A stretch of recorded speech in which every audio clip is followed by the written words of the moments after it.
You know, I can remember 2008 like it was yesterday. Bear Stearns collapsed in the spring, the FDIC intervened on IndyMac Bank in the summer, and then the Dow fell 770 points in one day in late September. I remember calling a meeting with Lori and Alice and Chris and asking them, what are we going to do? Clients are getting concerned, we got to respond, and Alice said I needed to ask them how we could help. So I turned to Lori and said, is anybody scheduled for a meeting tonight? She said, yeah, Dave S. And I said, that's great, cool. So that night I asked Dave what he thought, and I'll never forget his response. You might need to be prepared for a few tomatoes. And I think I got a little defensive and said, hey, I didn't cause this bear market. And Dave paused and said, no, but I and your other clients are going to want to know how you're going to respond to it and how you're going to protect our money. Yeah, that was it. The Fireside Chat was born at that moment.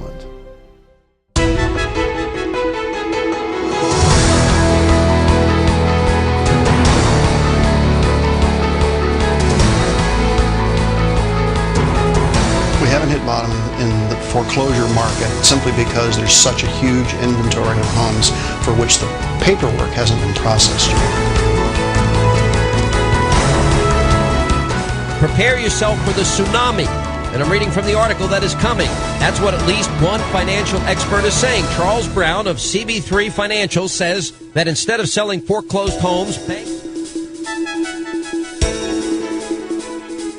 One of the brilliant moves that Kmart has done is to partnership with Facebook in these e-gift certificates so you can actually go on to their site. So is this another example of government mismanagement? Charles Brown is the president of CB3 Financial Group. He joins us this morning from Chicago. Good to see you, sir. See the unemployment rate significantly dropping. Basically, this is the year of the consumer to get their spending in check. Can we believe that they're capable of managing anything? Well, it's sort of like handing the keys to the chicken coop to two wolves. Charles, thanks for joining us this morning on Fox and Friends. Thank you. Enjoy it. We didn't video record those first few years, but in 2010 and 2011, Fox News picked up some of my commentaries in the Wall Street Journal and Bloomberg regarding the real estate collapse. That was a fun time for all of us, except for the fact that Standard & Poor's downgraded the U.S. debt in August of 2011, which caused a ton of havoc in the markets for several weeks. By 2013, I realized we had to improve the financial planning piece of what we offered, since I was and still am primarily a portfolio manager. And I remember Alice and Siri came back from a trade show all excited about this software called eMoney. So we demoed the software for a few days, and then I went into Lori's office and said, can we get our clients up and running on this in, say, 2 to 3 months? And her eyes widened as she said, maybe 18 months. Right then I knew we had to find a partner. So we interviewed firms in New York, Connecticut, Downers Grove, Dallas, and Cleveland. The final interview was with a firm in St. Charles. OnPath Financial was our last and best interview. We could see the strong connection, really from day one. Their belief system, their culture, client values aligned exactly with ours. Kyle, Dan, Rich, David, and now Aaron have really become the perfect partnership to work with as we invest and financially plan for the next decade of our clients' growth. You know, clients still ask me two things. How are you investing for me right now? And my answer to that's always been, well, every day we're picking the absolute best stocks we can find to meet the objective of the managed programs we offer. Now, since we became a registered investment advisor, we've never traded stock mutual funds and never will. Stock picking has served us and our clients well since we started more than a decade ago. That's what our clients deserve. And the second thing clients ask these days is, well, how long are you going to keep doing this? And my answer is still the same. As long as we can bring value and wisdom to you, our clients, we'll be doing this. I mean, Warren Buffett's 87, and he still wears a tie to work every day, and even I don't do that. Many clients out there have a salesperson who phones them every so often but has no clue what's actually in their portfolio. And others work with a portfolio management firm and have to deal with voicemails and busy signals when they need something. That's just not good enough for us and the clients we serve. What's in your portfolio? If you don't know, you should. If you want to know, we can help. You know, the truth is, I still wake up at 0500 most every day. I scour the news. I look at the Asian market close. The European markets are about halfway done when I'm up. I look for pre-market earnings reports in the US markets and then any tidbits that might give our clients an advantage for a new buy or sell. Alice and I still have about 75% of our net worth invested in the 5 CB3 programs, so we literally and figuratively stand beside our clients. And you know, I just love this night in January.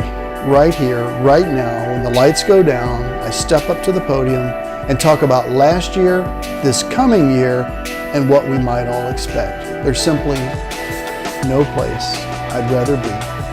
And nobody I'd rather be with than this group of friends who blessed us with their support for the last decade.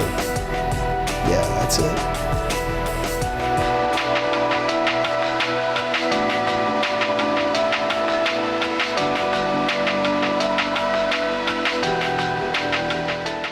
Thank you guys for being here tonight.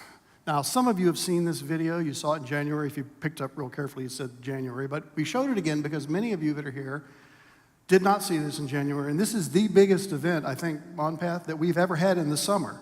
Maybe it's because we shifted the room around and you weren't blinded by the sun like last year. We didn't figure it out. But I want to thank you for being here. And I'm Charles Brown, as you probably know, CEO and Portfolio Manager with CB3 Financial Group. I'll be joined later on with Dan Tresmer, the Managing Partner of OnPath Financial. And we are here celebrating the Fireside Chat 10 years. And we're also celebrating 4.5 years of our partnership. And what we did 4.5 years ago was take the best of each firm, the financial planning, the client services from OnPath, Portfolio Manager from CB3, put that together, kept the fee the same, and offered it to you. And we believe that this attendance and other things that we've observed tell us that it's working for you. So before I get into the presentation, which is going to be a little on the long side, there's a lot to talk about. Have you all had a good summer so far? I've had an interesting summer. I want to kind of tell you about that. Anybody got a story they want to share from the summer? No? Okay, so this summer, I went to my 45th high school reunion. 45th high school reunion. Now, this is the first one I've ever been to. So if you look at this screen right here, you'll see these are the guys that I played in a band with at the time, and the other people there are my girlfriends. Okay? This is me today. This is me a week before we graduated in 1973. I'm going to come back to this hairstyle in a little bit. Here we are hanging out just before we went to the big reunion. So when you go to the big reunion, there's 90 people, almost just 200 people there. And so they ask what you've been doing for the last half century, and when they hear you're in financial services, they come up, and I sort of notice this semicircle forming around me. So, you're in financial services. What should we be buying? What should we be buying? I said, I have a very simple philosophy for that. You want to buy stocks that go up. It's just that simple. Okay, great. Give us something more helpful. I bought 3 stocks over the last 3 months, and they're not going up. What's your solution for that? I said, I have another simple solution for that. If it doesn't go up, don't buy it. So later on, 2 people came by and said, so much for the financial advice. We've got something with our kids, and one had a daughter, one had a son. They graduated from college. This is in our June high school reunion. And they keep telling us, well, we just want to get back on our feet before we get a job. They've been saying this for the last 2 months. What advice can you give us to give our kids? You're the financial guy. I have a simple solution for that. You want to get back on your feet? Miss 2 car payments. That'll get you back on your feet. In lieu of that, I think it'd be a much better idea to get a job. So several of my friends remembered this hairstyle and said, we heard that this got even crazier when you went into college. And I said, no, that's true. And I said, do you have any pictures of that? So I called up Evernote. This is viewer discretion advised on this next photo. Seriously. But here I am in college. Do you think you know which one is me? Do I have to point it out? So when I graduated, I looked pretty much like this, and I asked my mom, I said, so I've got my college degree now. You've stood by me all this time. I'm going out to do job interviews. She said, you know, I don't know how to tell you this, but I think when you walk in the door, you're going to be cited for an OSHA violation. Okay? Not good. But the reason I'm showing you this is because what I do for you is timing, market timing. I try to buy and sell at the right time. And they always say that a portfolio manager has their worst trade in front of them, but I want you to know that that's behind me. The worst timing decision I ever made was in 1974, because if I had waited just 30 more years, 84, 94, 2004, I would be a multi-millionaire right now. Because in 2004, I would have gotten this role, and I would be really, really wealthy now. That was the bad timing. Going forward, it's going to be better, guys. Okay, if you've been following the new thread that I've introduced over the last couple years, it's called CB3 on 3. What that means is that after doing this for 25 to 28 years, somewhere in that range, I have deduced that every single influence on the stock market can be channeled into one of three areas: a political influence, a fundamental influence, or a technical influence.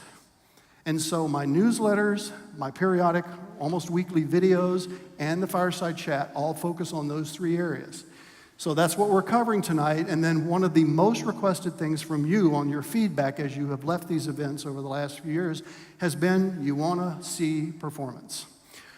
When we partnered with OnPath, we had a new layer of compliance that we had to deal with. We worked through some of that, and when we get to that section, I'll explain. So let's get into it. Political influences. Okay, so there is no way to mention the word politics in America without creating some ire. I'm going to show you this next slide. I am not trying to create ire, but I'm saying this is the reality that we're dealing with. And some of you might find it funny. Some of you might not find it funny at all. I'm not labeling this left or right, Democrat or Republican. But my job for you is to focus on the right side. What is the data telling us? I understand that there is at least half of America focusing on the other side, and they may have very good reasons for doing that. And I think about those things too. I just cannot share those with you as a personal opinion in this setting. So we're going to talk about the right side.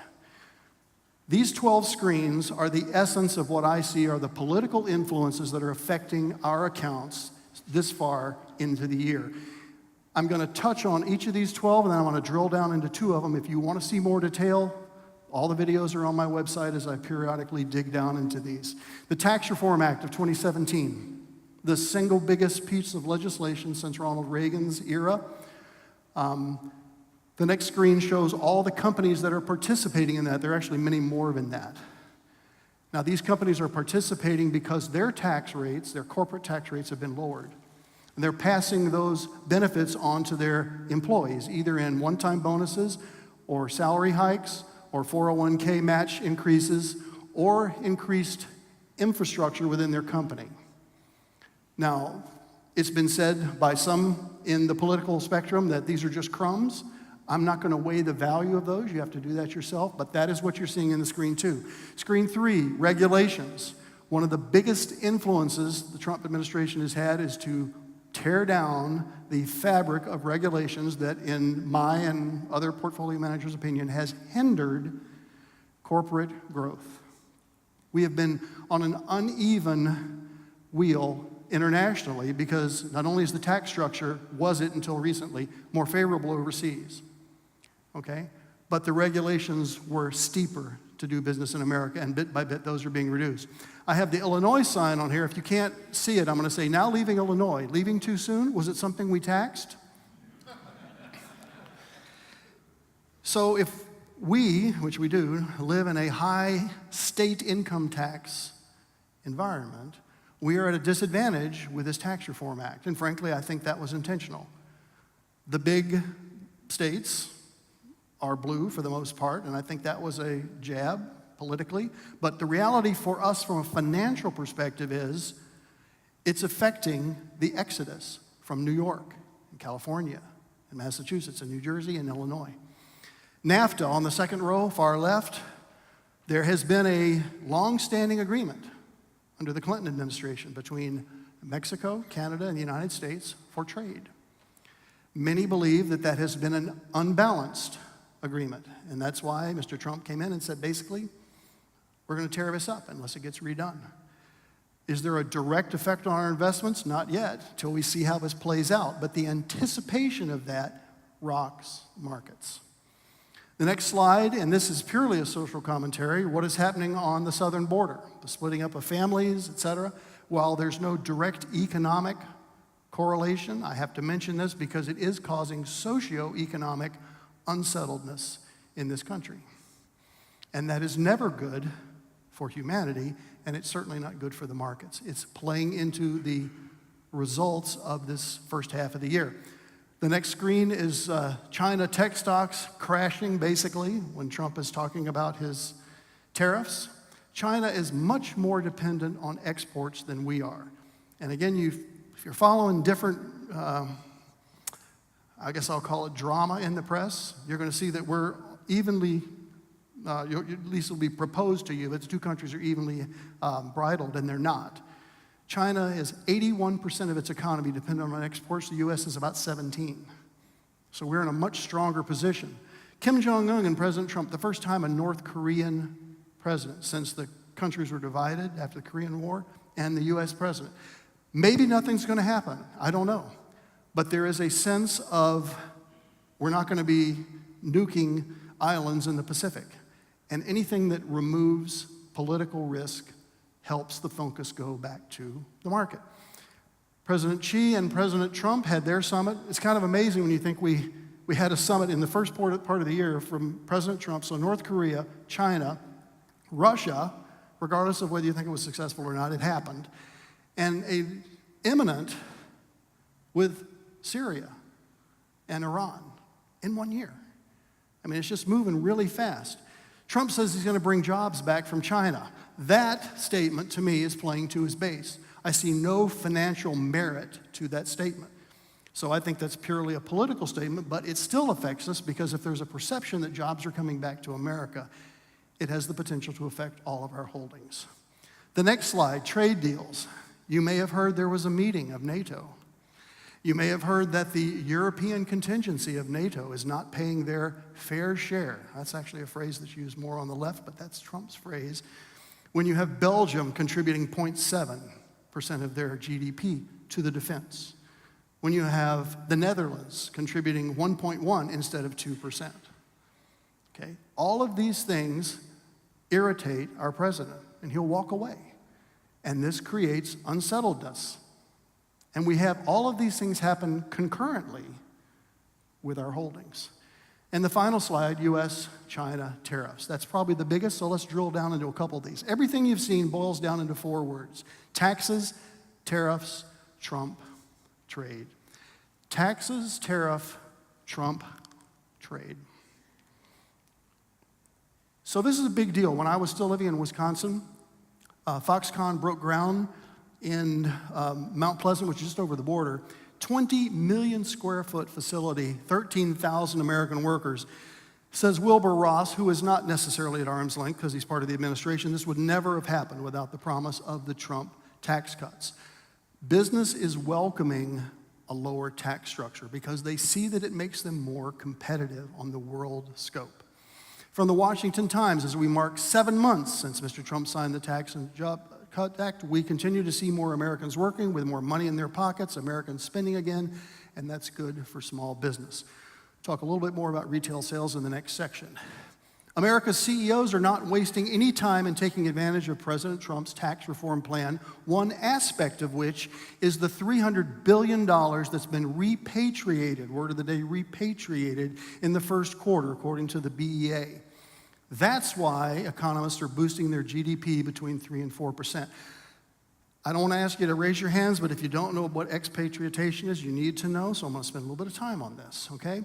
If you are a multi-gazillion dollar company like an Apple, like a Cisco, like a Google, you have offices here, you have offices overseas, and you are producing widgets or selling widgets in those countries. When you have profits, you have a choice. You bring them back here and get taxed at the U.S. tax rate, or you leave them there.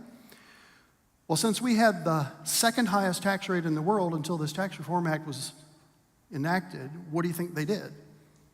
They kept them overseas. What do you think is 100 billion, 200 billion? How much money were we missing out on? 300 billion? $4 trillion. So part of the code was a one-time exemption. If you want to pick up your profits and bring them back, not only is that the patriotic thing to do, we're going to drop that tax rate to 1/3 of what it would have been. Tim Cook, CEO of Apple, said, great, we'll pick up 300 and do it today. $300 billion, third of $1 trillion. Okay? This pattern is continuing. When that money hits our shores and gets invested in our infrastructure, that's bound to increase our GDP. That is a plus.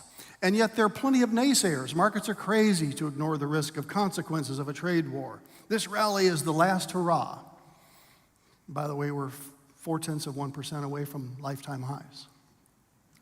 With the economy as tight as it is, it seems to me that any restriction on the flow of goods and service will be inflationary no matter what. I don't know why more people aren't concerned about this.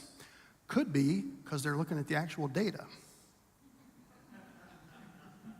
instead of what's on the left side of that first screen that I showed you. This is bad for business. It could derail the Fed's move towards higher interest rates, although probably not right away. Well, then when would that be? And why are you warning us? We're asking our analysts to keep their eyes out for any signs that companies are pulling back or slowing hiring. Let's see, we have an unemployment rate of 3.9%. I'm trying to get you guys to see this. You got to tune this out. Look at the data. Look at the data. Look at the data. This would be funny if this was a National Lampoon or Saturday Night Live, but this was on the newsstand. I bought a copy just so I could scan it and put it in here. So that was $5 for you guys so you could see this. This is nuts. Fortune magazine. It's not a spoof. When you see that happen, when the everyday journals are saying this, we got a lot of legs in this bull market left. Now, you don't need to pay attention to much on this screen, but I want to point out these two circles. Tariffs at 120, fiscal policy at 350. Again, and there's nobody else suggesting this that I know of in the press, but I'm going to suggest this to you. When President Trump said, we're going to put this Tax Reform Act in place, and we're going to bring about $350 billion in benefit to the American consumer, because after that's done, a few months later, I'm going to start these tariffs. Nobody knows that yet, but I'm going to do that, which could harm the U.S. economy by 120. Now, it's not apples for apples because the same people that are benefiting here may not necessarily be benefiting here. And yet, with money coming into the economy, not going into the IRS's coffers, it's a little easier and more palatable to tolerate what many see as these egregious tariffs. Okay? I think it's been strategized from a year ago. That's what we're following. So what's the reality with China and the U.S.? Well, China is in a bear market. A bear market is defined as a market high, dropping 20% and continuing. That is a bear market. We've had a few. It's been a decade, but we had one.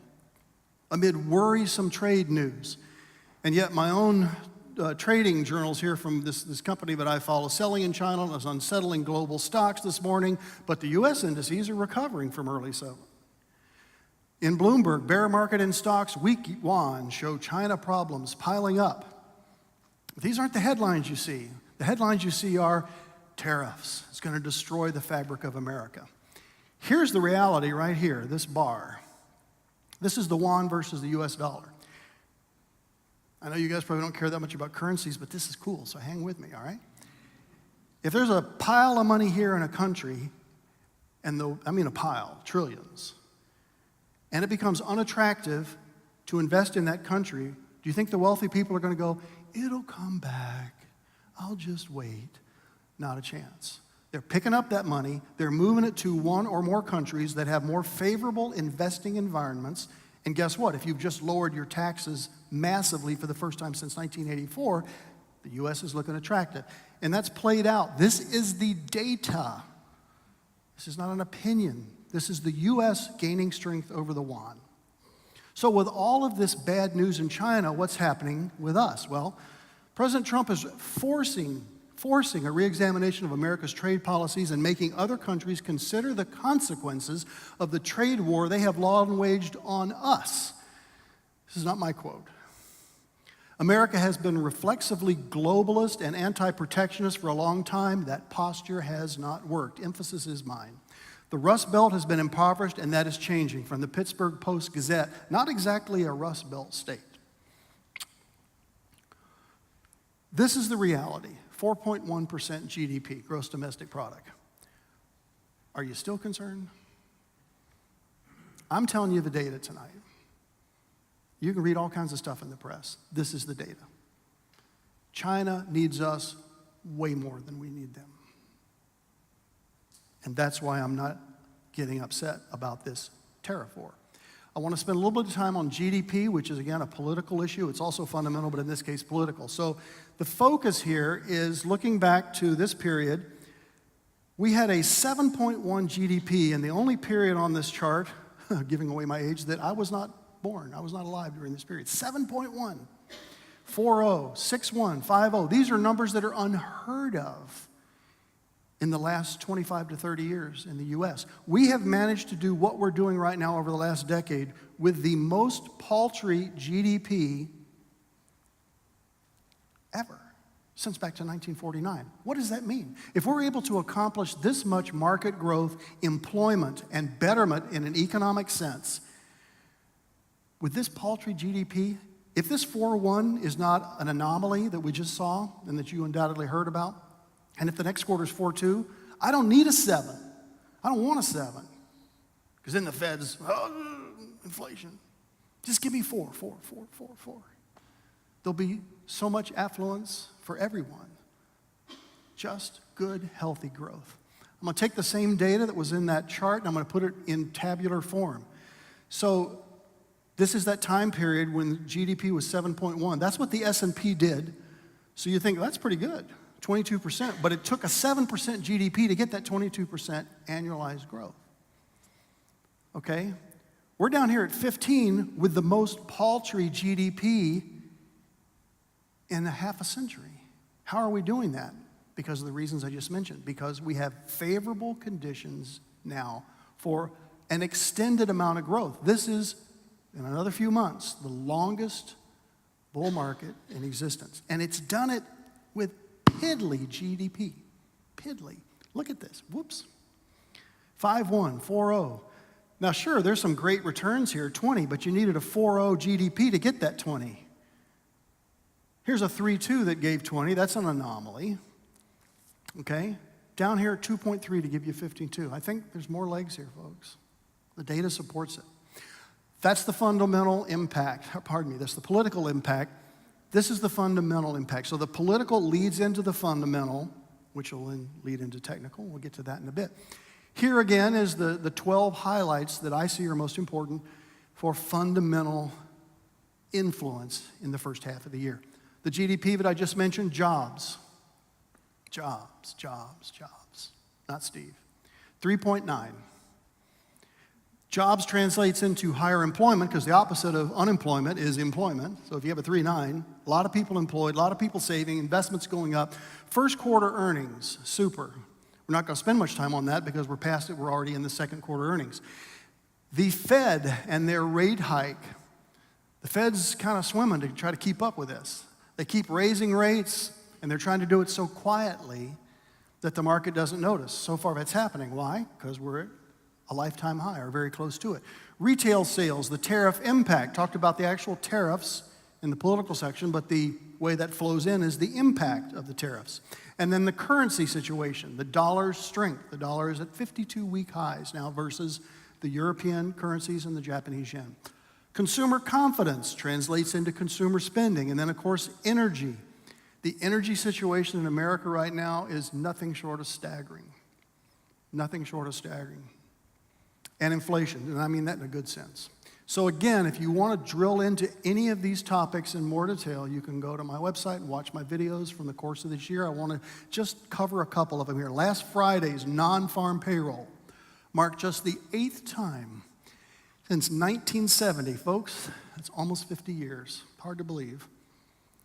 48 to be exact, that unemployment has fallen below 4%, with 3 of those occasions occurring this year. So almost half of them have happened just in the last 8 months. So a 3.9 print is unusual, very unusual. Now this success is good news for everyone, and the reason I put this paragraph here is because you'll hear in the media that it's only benefiting the rich or the well-educated. That's not what the data bears out. It's crucial for communities that have struggled historically, right? The unemployment rate for Hispanics is at an all-time low, for African Americans at an all-time low, for women at a 65-year low. And here's the stat I like. The unemployment rate for individuals with less than a high school diploma, the most disadvantaged in society, fell to its lowest mark since 1992. Folks, if you want a job, irrespective of your skill set, of your education level, if you want a job in America, you can find one.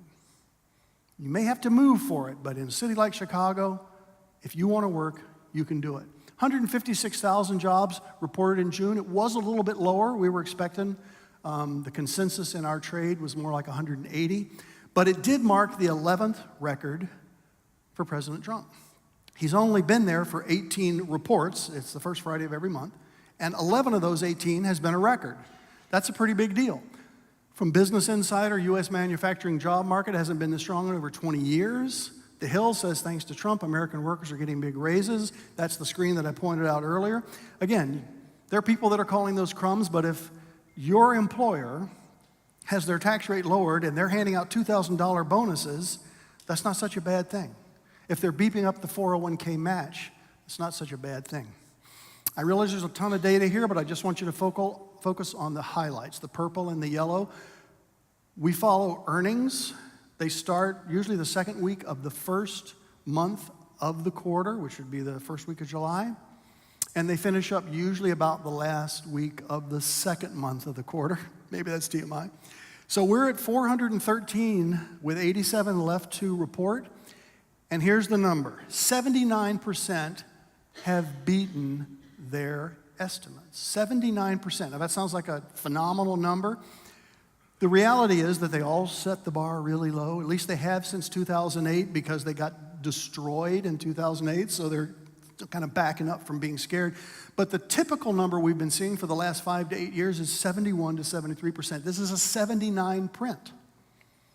This is a huge number. It's a huge number. The current earnings season has been marked by very strong growth, limited upside.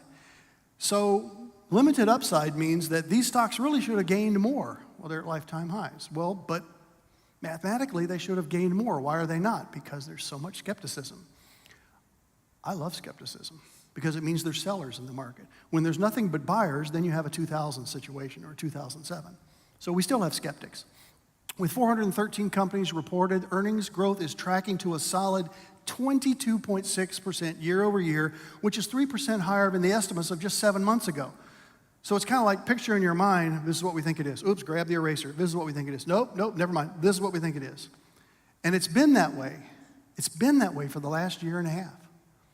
Revenue growth, and we've been talking about earnings. Maybe you're not aware of this, but there's 2 components that are measured with every company's report.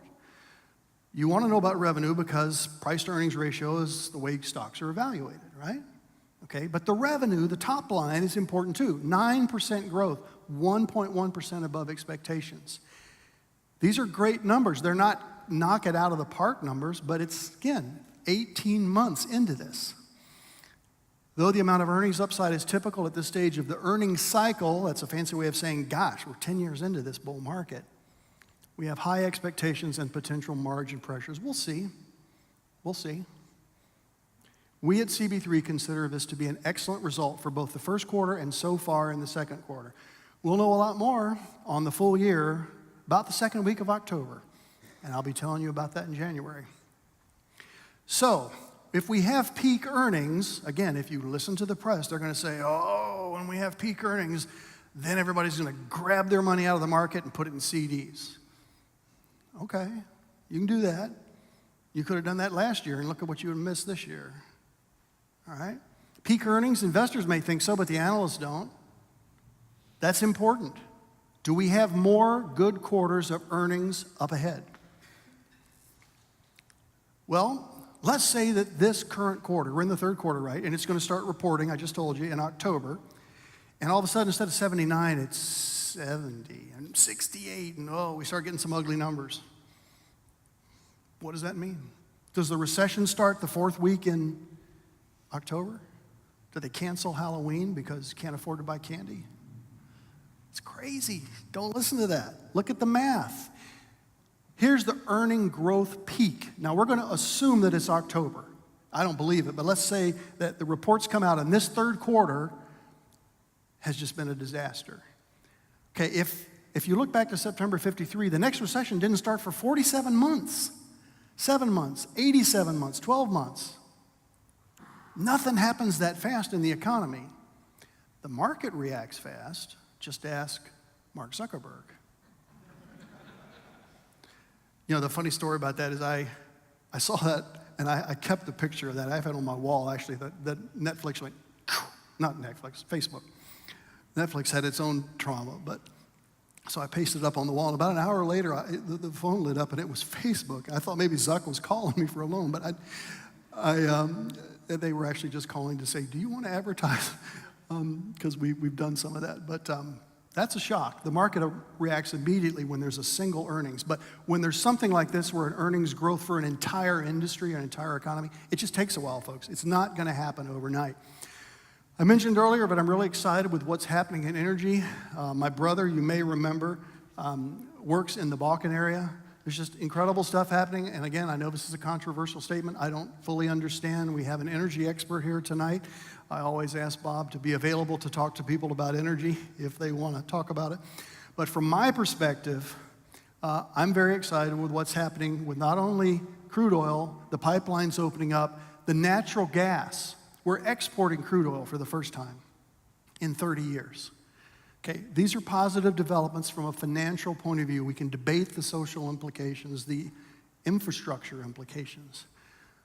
We are well on our way to being energy independent in our lifetimes. In our lifetimes, to where OPEC is an asterisk. And since Venezuela is an OPEC country, and you see what's going on down there, when 80% of their economy is dependent on crude oil. I jumped in an Uber in Chicago. Where are you from? Venezuela? Are you here? Yeah, I'm here for that reason. It's too dangerous to live in my own country. I want to touch one more topic here on fundamentals, the inverted yield curve. You probably think you don't need to know about this, and you might not, but it's a misnomer that recessions have to start with inverted yield curve, okay? There's a whole lot of attention being directed to that. Here's a chart of what this looks like, and I'm going to actually do a little exercise in a minute. But here's the important thing to remember. There have been 5 recessions since 1980, according to the NBER, and a decreasing yield curve has predicted 9 of the previous 5 recessions. Okay, somebody's not paying attention. Thank you. Dave got it. Okay, so we're going to do a little yield curve test here, all right? Now, it's from your perspective and not mine. This is a 2-year note. It's yielding 2%. It's not, but it's close enough. So as you extend, okay, so let me back up. Why do we care about the yield curve? There's 4 asset classes: stocks, bonds, currencies, commodities. Doesn't matter to any of them except fixed income.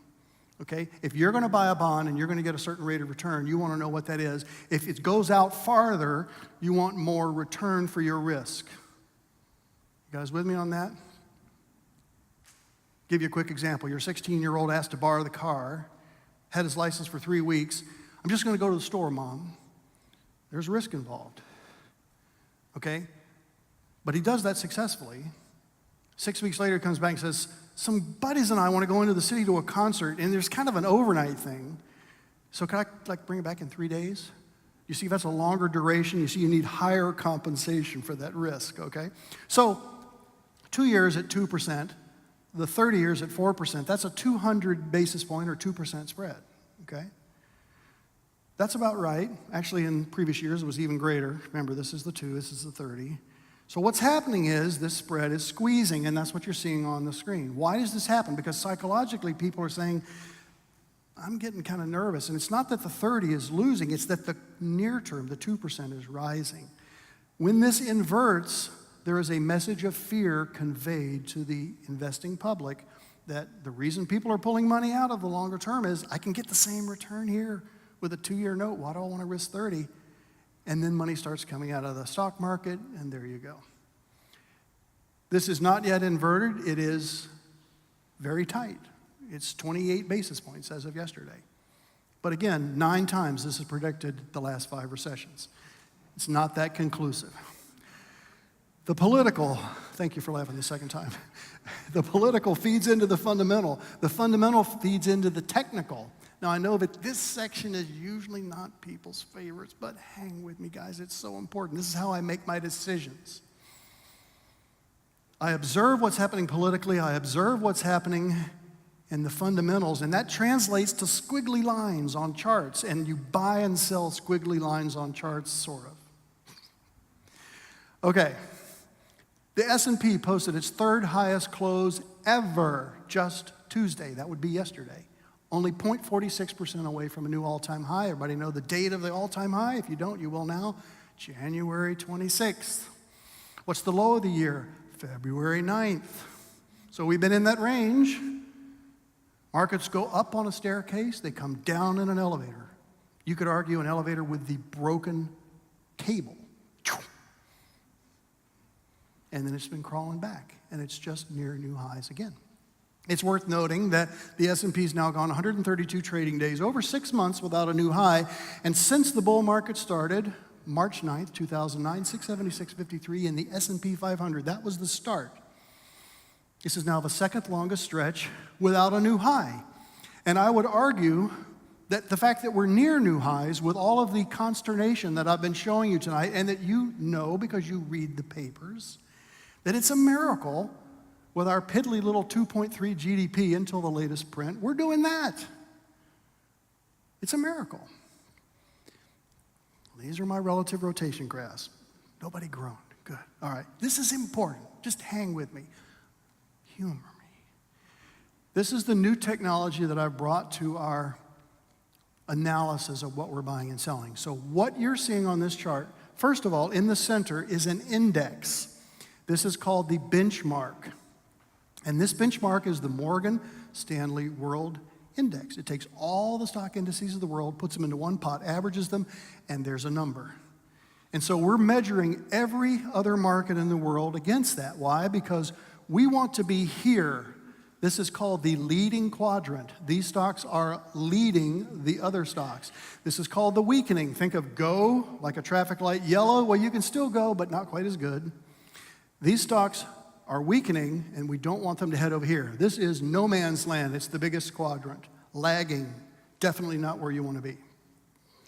And blue can be good because it's improving. A stock can either continue into green or plummet back down like Seoul did. You see right here? See, it was trying, but it gave up. So the first thing I need to determine for your investments is how are we doing in the U.S. versus the rest of the world? Because if we're leading, then I need to be investing 100% in the U.S. or close to it. Now, this isn't something that changes every day or every week or every month. This can happen over a year or more. So what I want to do right now, if you look carefully, you'll see the Dow on here. You probably cannot really see the other index, the NASDAQ, because they're kind of buried. So I'm going to pull out everything that's not U.S. So that's why it says at the top, all world indices. And this is X all world indices, just showing the U.S. And as you can clearly see, the U.S. indices are all in leading. Now, what's interesting is that this started with the small cap. You can't really see as it comes off the screen, but the small caps came from improving and shot up into leading, dragging the S&P with them and the NASDAQ into a second leg. The Dow has been lagging all year. If you look at the bottom, this is what, as of yesterday, 14% for the NASDAQ, the Russell at 10, which is small cap, S&P at roughly 7, and the Dow way behind. So even in the U.S., there's not been an equal performance based on the market capitalization of stocks. So what I have to figure out is first, are we investing in the right country? Answer, yes. Okay? Now we're going to look at a different RRG. So the same technology, I'm going to change the benchmark from the Morgan Stanley World Index. You with me so far? Same graph, but we're putting the S&P 500. This is the total return of the S&P 500 right here. But the S&P 500 itself is made up of how many sectors? 11 is the answer. 11, okay? Some have a higher weight than others. And there are sectors that are called risk on and sectors that are called risk off, okay? Risk on would be energy, consumer discretionary, infotech, financial, risk off, utilities, real estate, consumer staples. So then the decision I have to make is, well, what's really happening inside the U.S.? Who is winning? Well, clearly in the leading quadrant, even though I don't like the direction of this arrow, energy, consumer discretionary, infotech, after the plummet with those FANG stocks, Facebook, Amazon, you guys know that. It dipped into weakening and now it's jackknifed back. I like that phrase. Turns right around and says, I'm going back into leading. These are the inputs that I use to make the decisions on your behalf. We're going to dig more into this in the last module. Okay? These are the technical influences that help us decide what to buy for you guys. So here are my predictions for the second half of 2018. Investors are underrating the economic tailwind of reflationary policies. That's kind of wordy. But basically, this whole tax reform act has this huge tailwind of people paying less taxes, especially if you're in a low state income tax state, which we are not. And still recovering oil prices. Where's Bob? I think we hit a low of what, 28.30 in the crude oil? And now we're back up in a 70 handle. Yeah, pretty amazing. Especially as it's occurring against a backdrop of rising wages and stable U.S. consumer savings. So savings, we barely talked about that. It was on one of my highlights. I've got a little bit of a video on that if you want to see it. We expect above trend growth in the U.S. in the second half of 2018. What does above trend mean? Well, the trend's been 2.3. We saw that on the screen. 2.3 GDP. Well, let's see, 4.1 would be higher than that, right? I'm expecting that to continue. I do not believe that 4.1 is an anomaly. I will have to eat those words in January if I'm mistaken. Okay? The economic confidence, which has remained absent throughout this recovery, that dates back to 2009 because people were burned so badly. People were bearish year after year. In 2013, the market was up 32%. People still buying bonds. And this has finally emerged due to either politics or otherwise. It doesn't really matter if it's politics. It doesn't matter. From our perspective as investors, it doesn't matter. And it will spur greater risk-taking in the equity markets. Remember, we have risk-on sectors in the S&P, and we have risk-off. The risk-on sectors are who's winning this year, and I don't see that changing. The U.S. dollar will continue to strengthen. That helps small caps. Okay? Money is coming into the U.S. because executives from around the world, billionaires basically from around the world, this Australian billionaire, I don't know if you've read him, but he's putting $5 to $8 billion into the U.S. economy, some of which are in soybean farms. That's a whole other story I could tell you about. But the U.S. dollar strengthening is a plus. The risks challenging the U.S. and global economy will likely not derail the market in the second half. I just don't see a scenario where that could happen. The Trump era will continue to provoke uncertainty in ways we have never before experienced. This is what I mean by that.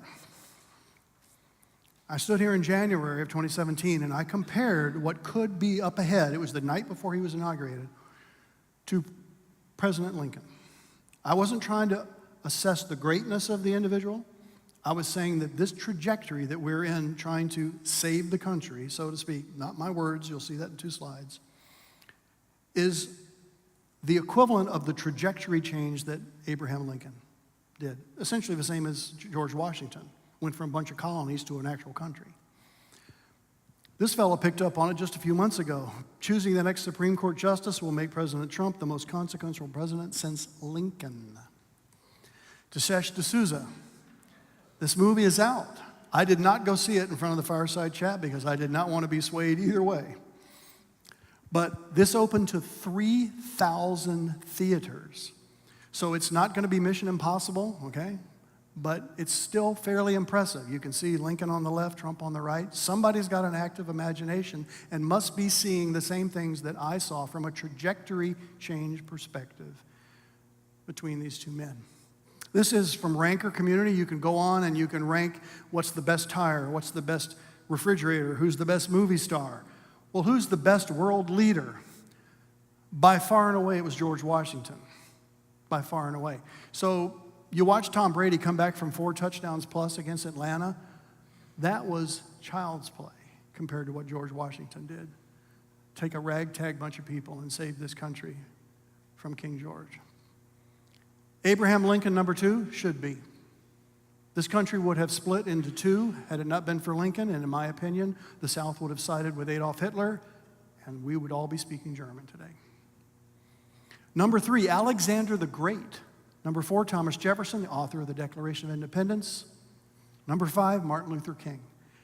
But here's what astounded me. 18 months in office, Donald Trump, number 11. Over Mahatma Gandhi, John F. Kennedy, Otto von Bismarck, who reunited Germany in the late 1800s until Joseph Stalin tore it apart. James Madison, the father of the Constitution. 18 months, and he's rated 11th. I'm not saying I agree with this. It does not matter if I agree with it or if you agree with it. It's simply saying this. It is utterly impossible to overestimate the breadth of effect the Trump presidency will have on the U.S. and the world's stock markets, which is why we're here. This incalculability has only increased since November 2016. And that's where we are today. When you guys fill out your forms asking for various topics, the number one request has been, we want to see performance. We want to understand performance. When our 2 companies became partners, there was an extra layer of compliance that we had to deal with. So what I am showing you tonight is my own performance and not your performance. If you want to know your performance, you're going to need to ask OnPath. But many of you, some of these faces I've seen for 12, 14 years, know how this works. You invest like I invest. But I'm not going to claim that or support that tonight. I'm going to show you what I've been doing. Before I do that, we have a total of 7 questions that are the most asked questions that have come from your surveys. They've come from our Facebook page. At one point in January and February, we were having 40,000 views a week on our weekly videos until Zuckerberg noticed that Trump was mentioned a lot, only in the context of what's happening in the markets, and we lost that ability. So here we go. The number 1 rule of investing, never lose money. Rule number 2, never forget rule number 1. Thanks, Warren, but buddy, this is your drawdown. Now, drawdown is the amount your account is at from the peak, okay? So here's how this works. If you open an account, that's your peak account. That's your peak value. If you make money that day, you've set a new lifetime high. The next day, if you lose money, then you're now in a drawdown. You're going to spend most of your life in a drawdown. That's how performance works. But historically, you can see we've got some 10s, we got some 12s, we got some 18s, we got 30, and then these 2 really ugly ones. Now, in previous videos, I've talked about drawdowns, more than I'm going to spend tonight. Pretty much in everyone's lifetime, there's going to be a 50% drawdown. In ours, there have been 2, less than 10 years apart. So we might have been done. We might be done. I don't know. But you have to be prepared for that. So how does this affect performance? Let's go to these questions. What I really want is a portfolio manager who can predict where the market is going. Can you do that? Honest questions. And so my response to him, you've seen many times, and I'm going to repeat it again. A portfolio manager's ability to react is imperatively more important than their ability to predict. Sounds like a cop-out, right? I've been saying this for years, and here's why it's not a cop-out. So my son Chris is here tonight. He's a big baseball fan. So I said, who's the best baseball player, highest paid? Well, this guy is named Troy Tulowitzki. He makes $20 million a year to catch a ball in between second and third base and to hit that ball when the bottom of the inning comes up. So I said to Chris, you've heard of this guy? Oh, yeah. So I want you to pull some footage, because for $20 million a year, I'm expecting to see the pitcher wind up and start to throw it, and I expect the shortstop to move, not wait for the batter to hit it. Anybody can do that. For $20 million, I'm expecting him to know where it's going to be. He should be able to predict based on the speed of the ball, right? Isn't that reasonable? No, it's preposterous. So Chris is also a Green Bay Packer fan. I said, well, then show me some footage. First of all, his wife's Chicago Bear, so okay, I have to be careful with that. Yeah. I need to see some footage of the best cornerbacks in the NFL, the ones that are making $18, $24, $5 million a year. And when the quarterback fades back into the pocket, I expect him to run to where the ball's going to go. Forget the receiver. It doesn't work that way, folks, in any aspect. We are paid to react. And the more quickly and the more accurately we can react, the better off you are. It's not important that we can't predict the market. It is important that we act intelligently. Question number 2, what makes you different than all the other portfolio managers out there from which I can choose? Simplest thing I can say about that is, if you want to achieve non-standard results, you have to think in a non-standard manner.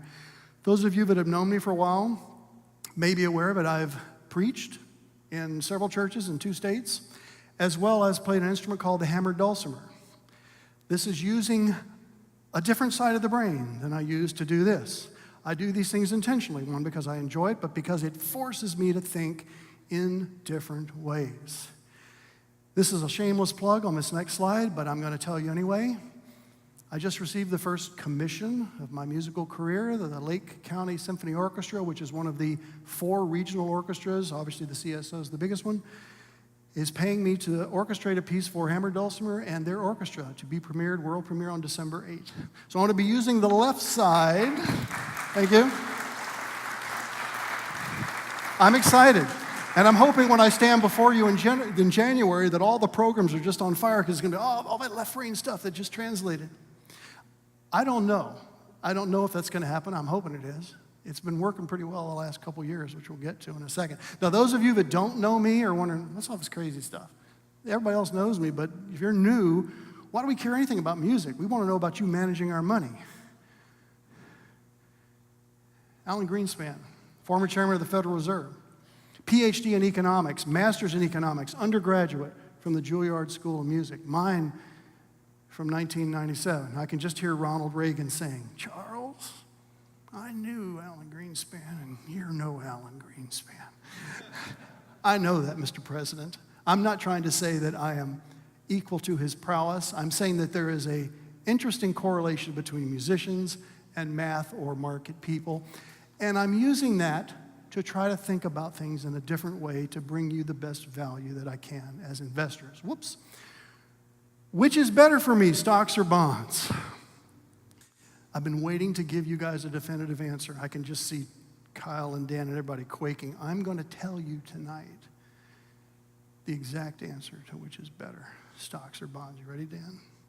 This is the answer, whichever is more appropriate. Whichever is more appropriate. And by that, let's look at this. I'm sorry it's kind of blurry. I had to blow this up. Oh, again, tons of numbers. Just focus on this column and this column. 100% stock, 0 bonds, annualized return 11.5, annualized volatility, that means what you've had to sit through to get that return, maximum drawdown 51%, you saw that on the graph earlier. 0% stocks, 100% bonds, 7.3, 5.3, maximum drawdown only 13%. Now, it's a little deceptive because that 13% is a lot to overcome when you have an asset that's only making 7% a year. Okay? So is the answer either of these extremes? No.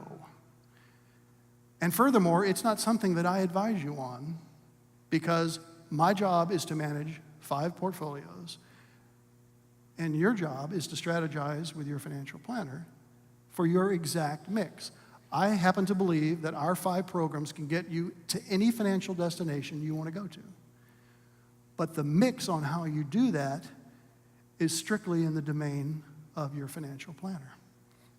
What is in our domain is picking the correct sectors. As you can see, Consumer staples, not doing anywhere nearly as well as cyclicals, which are also consumer discretionary. Technology, at any given time, some sectors are doing better than others. That is what we do for you. You saw it on the relative rotation graph. This is an old-fashioned chart, but it's the same strategy. Where is the money? It's just like Jerry Maguire, show me the money. You saw that chart of the yuan. Money's being picked up by the trillions out of China and going to various places. Why? Because they can get a better return.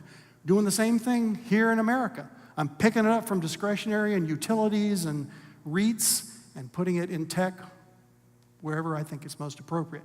Again, tons of numbers. Don't let that overwhelm you. What I'm showing you here is asset class. Again, this is what we do for you. Large cap, NASDAQ, emerging markets, preferred, high yield bonds. Where should you be investing? Let's look at the best performer and the worst performer. The NASDAQ, had you been with it, well, first off, the first year, if you put all your money in the NASDAQ, you'd have a drawdown of 42%.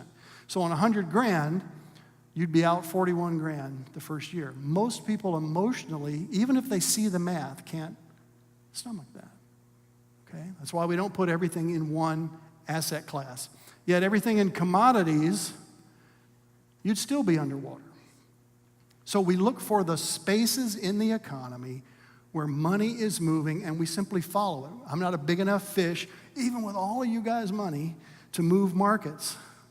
So I'm a follower, but the quicker I can get on that train, the better. And the better it is for you.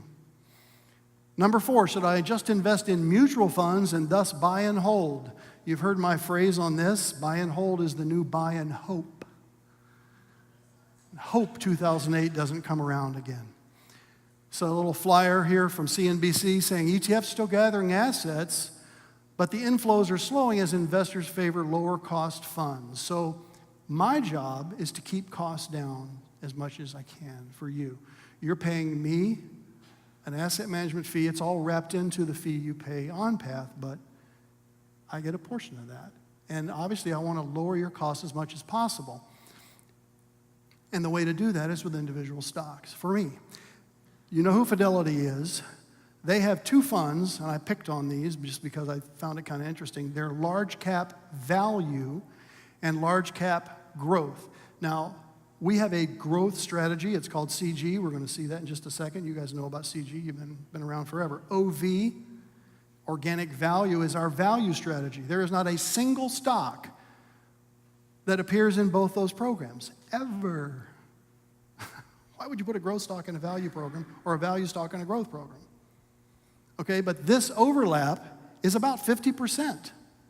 I don't know why big companies do this. I guess they think people aren't paying attention, but it doesn't serve the investor well.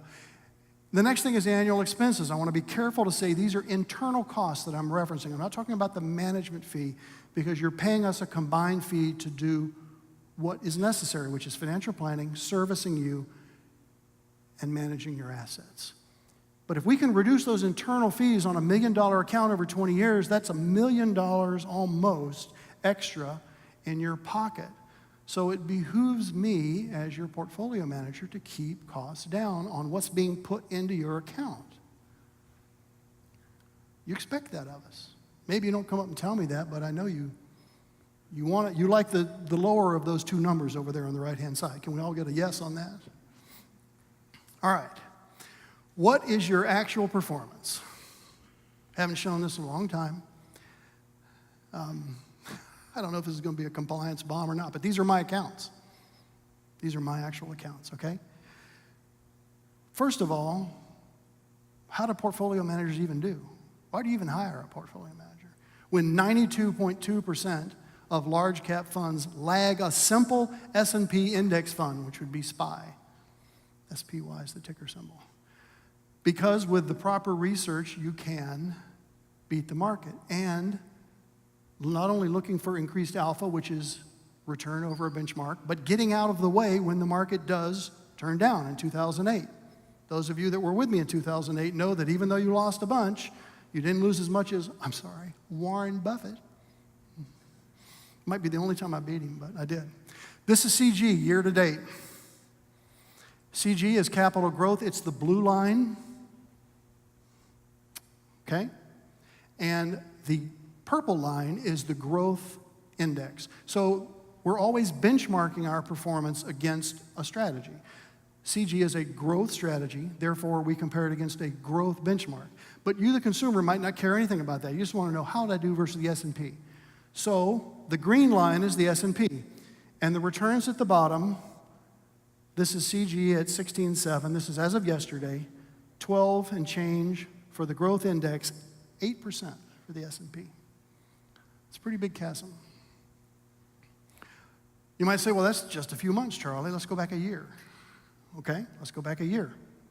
Same thing, CG, the growth index, the growth index in the S&P. We're at 28.7, I'm sorry this is blurry, 17 for the S&P, 23 for the growth index. We want to beat both of these. We really have to beat our benchmark here. But yet consumers are almost always going to measure us against the S&P. Okay? So let's be fair. Let's go back 2 years. 2 years. It gets a little more crowded here. 41% versus 36 versus 44. So the growth index, just the last few weeks, jumped ahead here. But this bump that you're seeing in here is essentially the return, the alpha added of this new strategy called relative rotation graphs. I'll be in New York in April, actually speaking for the founder of relative rotation graphs, Julius de Campanier. It's really exciting to me. I know it's geek speak to most everybody else. But the reason you're seeing better near-term performance, in my opinion, is because we have more fully embraced and realized that technology on your behalf.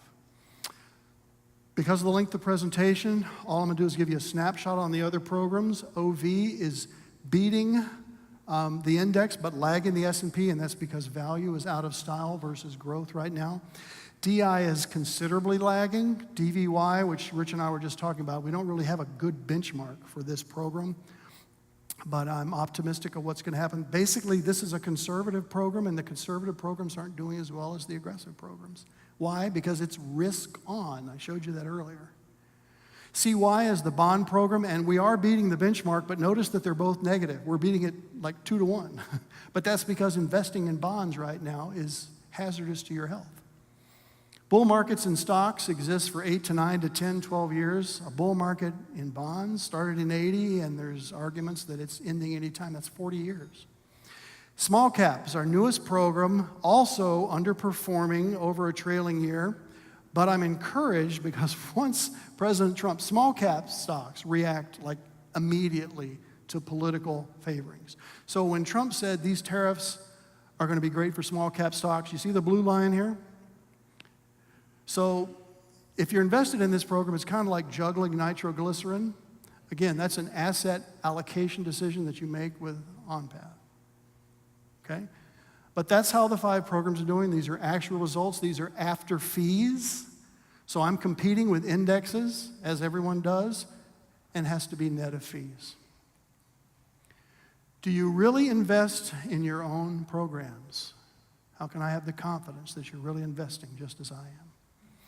For years, I have told you that you are investing just like I am, and I've never shown you my accounts. I was actually going to do this tonight completely, but at the last minute, there was a compliance issue, and I did not want to risk doing any damage there. So what I'm going to show you on this screen are my actual accounts, with most of the numbers blurred out. If you want to know the actual amount that Alice and I and our corporation and our trust are invested in our programs, I will tell you tonight or anytime you want. But by seeing these accounts here, the 2 things I've blurred out are, well, 3 now because of the amounts. The actual account numbers, because this is going to the internet, and that's the last thing I need, is to find my account in Taiwan somewhere. But I'm also blurring out these tiny pieces here, which says which of my programs I'm invested in, because I don't want you to know that. And this is why, because in the early days when I first decided I was going to manage all our own money and not outsource it, I had 3 clients that came in and said, I just want to do what you're doing. Yeah, but it's not really appropriate. Now I want to do what you're doing. And then 2008 hit. And then my client comes in thinking he's Don Knotts and Andy Griffith. Charlie, I'm down 11%. What did you? Eyes bugging out. You remember Don Knotts? Okay. Market's down 18. Yeah, but I'm down 11. Okay, you said you wanted to do just what I'm doing. Well, when it's going up, when it's going down, I don't want to do that. Okay. So since that time, I've made the decision that no one knows my asset allocation for our family unit. I do believe, and I'm stating again, that any objective you have can be met with our 5 programs. You just need to do it with the asset allocation that works for you. And the last thing I was going to say, that we aren't just static. We are contributing around $85,000 a year to 401ks, IRAs, trusts, corporate accounts. So we ongoing believe in these programs. And as long as I am trading for you, we will continue to do that. I'm 63, at least another 7 years, possibly longer. Last question, what's the most important investment belief you bring to the management of my investments? Now that doesn't mean I don't know. That means that's what I bring to you that matters. The answer to most questions about the future are I don't know. These 3 words are rarely heard in the investment business world, and yet they are perhaps the most important to long-term success. It requires a healthy dose of humility to say, I don't know. But when I find out, I'm going to react as quickly as possible to get you and your portfolio aimed in the right direction.